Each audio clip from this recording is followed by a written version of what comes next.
This is the Lone Crater YouTube. We hope this video helps. In this video, I will explain how to remove your Tesla Model S front license plate.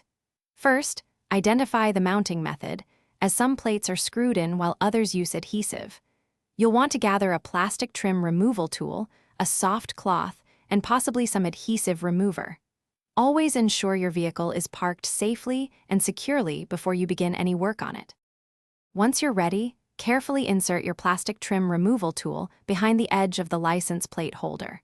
Work slowly and gently, applying even pressure to avoid scratching your paint.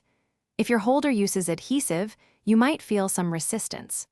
Gradually pry around the edges, releasing any clips or adhesive strips until the holder detaches completely from the bumper.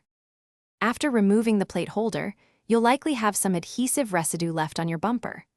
Apply a small amount of automotive adhesive remover to a clean microfiber cloth and gently wipe the area. Be patient and avoid harsh scrubbing to protect your paint finish. Once the residue is gone, clean the entire area with a mild car wash solution and dry it completely for a pristine look.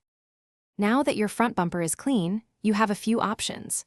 If your local laws require a front plate, you can reattach it using a less permanent method, or consider a quick-release bracket. If not, enjoy the clean aesthetic of your Tesla Model S.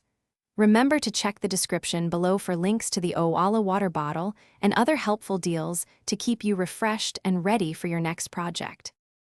Thanks for watching. Consider subscribing if we helped you.